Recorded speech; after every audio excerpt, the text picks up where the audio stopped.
ತಾಯಿಯೊಂದಿಗೆ ಅಕ್ರಮ ಸಂಬಂಧ ಶಂಕೆಯಿಂದ ಪುತ್ರನನ್ನೇ ಕೊಂದ ತಂದೆ.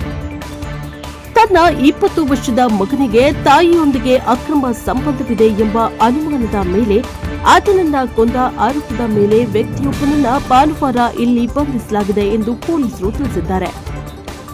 ಚಾಟವಾಲಿ ಗಲಿ ಪ್ರದೇಶದಲ್ಲಿ ನಡೆದ ಕೊಲೆಯ ತನಿಖೆಯ ನಂತರ ಗಿರೀಶ್ ಚಂದ್ರ ಜೈಸ್ವಾಲ್ ಅಲಿಯಾಸ್ ಪಪ್ಪು ಜೈಸ್ವಾಲ್ ಎಂದು ಗುರುತಿಸಲಾದ ಆರೋಪಿಯನ್ನ ಕರೇಲಿ ಪೊಲೀಸರು ಬಂಧಿಸಿದ್ದಾರೆ.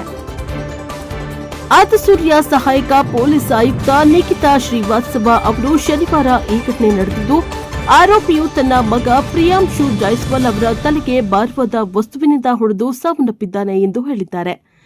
ಪ್ರಯಾಗ್ರಾಜ್ನ ಕರೇಲಿ ಪೊಲೀಸ್ ಠಾಣೆ ವ್ಯಾಪ್ತಿಯ ಚಾಟವಾಲಿ ಗಾಲಿಯಲ್ಲಿ ತನ್ನ ತಾಯಿಯೊಂದಿಗಿನ ಅನೈತಿಕ ಸಂಬಂಧದ ಅನುಮಾನದ ಮೇಲೆ ತರಕಾರಿ ವ್ಯಾಪಾರಿಯೊಬ್ಬ ತನ್ನ 20 ವರ್ಷದ ಮಗನನ್ನ ಕೊಲೆ ಮಾಡಿದ ಆರೋಪದ ಮೇಲೆ ಬಂಧಿಸಲಾಗಿದೆ. ಆರೋಪಿಯು ತನ್ನ ಹೆಂಡತಿಯ ಮೇಲೆ ದಾಂಪತ್ಯ ದ್ರೋಹದ ಶಂಕೆ ವ್ಯಕ್ತಪಡಿಸಿದ್ದಾನೆ ಮತ್ತು ತನ್ನ ಮಗ ಅವಳೊಂದಿಗೆ ಭಾಗಿಯಾಗಿದ್ದಾನೆ ಎಂದು ನಂಬಿದ್ದಾನೆ ಎಂದು ಪೊಲೀಸರು ತಿಳಿಸಿದ್ದಾರೆ. ಶುಕ್ರವಾರ ತಡರಾತ್ರಿ ಕುಟುಂಬವು ಊಟದ ನಂತರ ಚಾವಣಿಯ ಮೇಲೆ ಮಲಗಿದ್ದಾಗ ಆರೋಪಿ 45 ವರ್ಷದ ದಿನೇಶ್ ಚಂದ್ರ ಜೈಸ್ವಾಲ್ ಅಲಿಯಾಸ್ ಪಪ್ಪು ಪ್ರಿಯಾಂಶು ಮೇಲೆ ಜ್ಯೂಸರ್ ಹ್ಯಾಂಡಲ್ನಿಂದ ಹಲ್ಲೆ ನಡೆಸಿದ್ದಾನೆ ಎಂದು ಪೊಲೀಸರು ತಿಳಿಸಿದ್ದಾರೆ.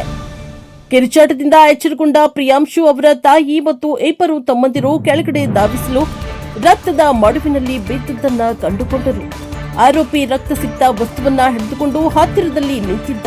ನಂತರ ಆರೋಪಿ ಕುಟುಂಬ ಸದಸ್ಯರಿಗೆ ಬೆದರಿಕೆ ಹಾಕಿ ಪರಾರಿಯಾಗಿದ್ದ. ಆರೋಪಿಯು ಮದ್ಯವ್ಯಸನಿಯಾಗಿದ್ದು ತನ್ನ ಪತ್ನಿಯ ಪಾತ್ರವನ್ನ ಬಹಳ ದಿನಗಳಿಂದ ಅನುಮಾನಿಸ್ತಾ ಇದ್ದ ಮತ್ತು ಆಗಾಗ್ಗೆ ಆಕೆಯ ಮೇಲೆ ಅಕ್ರಮ ಸಂಬಂಧದ ಆರೋಪ ಮಾಡ್ತಾ ಇದ್ದ ಎಂದು ಪೊಲೀಸರು ತಿಳಿಸಿದ್ದಾರೆ. ಘಟನೆಯ ರಾತ್ರಿ ದಂಪತಿಗಳು ಇದೇ ವಿಷಯದ ಬಗ್ಗೆ ಜಗಳ ಮಾಡ್ತಾ ಇದ್ರು ಎಂದು ಆರೋಪಿಸಲಾಗಿದೆ. ಮಾಹಿತಿ ತಿಳಿದ ನಂತರ ನಗರದ ಡಿಸಿಪಿ ಮತ್ತು ಹಿರಿಯ ಅಧಿಕಾರಿಗಳು, ಸ್ಥಳೀಯ ಪೊಲೀಸರು ಮತ್ತು ವಿಧಿವಿಜ್ಞಾನ ತಂಡಗಳೊಂದಿಗೆ ಸ್ಥಳಕ್ಕೆ ಆಗಮಿಸಿ ಪರಿಶೀಲನೆಯನ್ನ ನಡೆಸಿದ್ದಾರೆ. ನಗರ ಡಿಸಿಪಿ ಮನೀಶ್ ಕುಮಾರ್ ಶಾಂಡಿಲ್ಯ ಅವರು ಆರೋಪಿಯು ತನ್ನ ಮಗನಿಗೆ ತಾಯಿಯೊಂದಿಗೆ ಅಕ್ರಮ ಸಂಬಂಧವಿದೆ ಎಂಬ ಅನುಮಾನ ಹೊಂದಿದ್ದ, ಅದಕ್ಕಾಗಿ ಅವನು ಅವನನ್ನ ಕೊಂದಿದ್ದಾನೆ ಎಂದು ವರದಿಯಾಗಿದೆ.